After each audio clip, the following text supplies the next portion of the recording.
গণতন্ত্র বাঁচান, মানুষের অধিকার রক্ষা করুন। নিজের করা এসআইআর মামলায় এভাবেই সুপ্রিম কোর্টে সওয়াল করেছিলেন মুখ্যমন্ত্রী। দেশের ইতিহাসে প্রথমবার সুপ্রিম কোর্টে আইনজীবীর ভূমিকায় দেখা গিয়েছিল কোনো মুখ্যমন্ত্রীকে। এবার দলনেত্রীর এই ভূমিকাকে হাতিয়ার করে অল আউট প্রচারে নেমে পড়ল তৃণমূল। 4 ফেব্রুয়ারি সুপ্রিম কোর্টে মমতা বন্দ্যোপাধ্যায়ের সওয়ালের দিনই মুখ্যমন্ত্রীকে ধন্যবাদ জানিয়ে ব্যান্ড বাজিয়ে কোচবিহারে মিষ্টি বিলি করে তৃণমূল।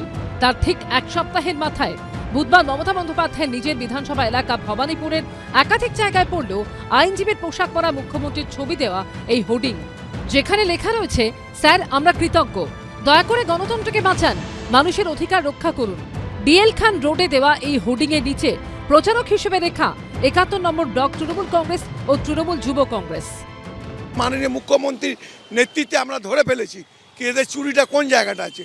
এখন এই বাইরের থেকে এই অবজারভারকে নিয়ে এসেছিল। এই হোর্ডিংটা দেওয়ার কারণ এটা হচ্ছে লোকদেরকে আমরা কনভিন্স করছি কি দেখুন মাননীয় মুখ্যমন্ত্রী কিভাবে আমাদের জন্য পশ্চিম বাংলা ও বাঙালিদের জন্য কিভাবে লড়াই করে আমাদের ভোট রক্ষা করেছে। ভবানীপুরের বিভিন্ন জায়গায় তৃণমূল কংগ্রেসের হোর্ডিং। এই হোর্ডিংয়ে একদিকে যেরকম রয়েছে মমতা বন্দ্যোপাধ্যায় ঠিক যে পোশাক পরিধান করে সুপ্রিম কোর্টে সওয়াল করেছিলেন তার ছবি, অন্যদিকে রয়েছে ন্যায়ের প্রতীক লেডি জাস্টিস এবং জাজেস গ্যাভেল বা বিচারকের যে হাতুড়ি তার ছবি। তৃণমূল কংগ্রেসের বক্তব্য যে মমতা বন্দ্যোপাধ্যায় যে সাধারণ মানুষের জন্য লড়ছেন সেই বিষয়টাকে সবার সামনে তুলে ধরার জন্যই এই ধরনের হোর্ডিং দেওয়া হয়েছে। এটা বোকা বোকা রাজনীতিতে ভোট কমবে, এই হোর্ডিংয়ের রাজনীতিতে ভোট কমবে, এতে ভোট বাড়বে না। কারণ যারাই দেখবে তারাই হাসবে যে গিয়ে তুমি আনলেটা কি, কালকে তুমি কেন গিয়ে দাঁড়ালে না, তুমি যখন এত বড় লয়ার। এগুলো হচ্ছে তৈলমর্দন, এগুলো হচ্ছে তৈলমর্দন, আর কিচ্ছু না। তৃণমূলের এই প্রচার তাদের নির্বাচনী ডিভিডেন্ড দেবে কিনা তা বোঝা যাবে ভোটের ফলাফলে। অর্ণব মুখোপাধ্যায়ের রিপোর্ট, এবিপি আনন্দ, কলকাতা। শিবখান তিনদার তিনজন মল্লার চৌপর দিনভর দেয় দূরপাল্লা।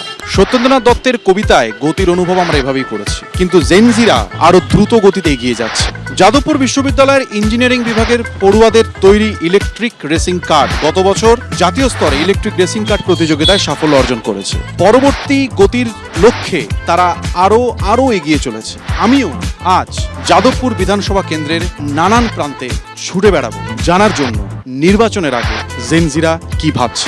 মডার্ন ডেজে যেটা আমরা দেখতে পাচ্ছি, যেটা খুবই আফসোসজনক, সেটা হলো যে আমরা রাজ্যে চাকরি পাবো না, আমাদেরকে বাইরে যেতে হবে, এবং এইটা হওয়ার কথা একদমই নয়। সামগ্রিকভাবে আমাদের যে এনভায়রনমেন্ট সেইটা নিয়ে কনসার্ন এই মুহূর্তে রাজনীতিতে খুব একটা দেখতে পাই না। আমাদের ক্ষেত্রে যেমন খাতা, বই, পেন, আচমকা জিএসটি কমে গেছে, ভাবলাম যে দাম কমছে, অ্যাকচুয়ালি কিন্তু কমে না, সেই জিনিসের দামটা কিন্তু বাড়তেই থাকছে। আমাদের বাংলায় নারীর নিরাপত্তার একটা বিষয়ে উঠে এসছে, যে যেমন 2024-এ আরজি কর ঘটনাটা ঘটলো। 2 বছর হয়ে গেছে কিন্তু তার কোনো বিচার পাওয়া যায়নি। আমাদের কাছে বর্তমানে রাজনৈতিক নেতাদের যে প্রতিমূর্তি স্থাপিত হয়েছে, অর্থাৎ রাজনৈতিক নেতা হতে গেলে তোমাকে চুরি করতে হবে। আজকে জেনজি যেটা, তারা খুব নিজেরটা বোঝে। আমাকে যদি গভর্নমেন্ট চাকরির জন্য 5 লাখ 10 লাখ টাকা ঘুষ দিতে হয়, আমি কেন এই সরকারকে চুজ করবো, রাইট? একেবারে লাজবাব জবাব পেয়েছে।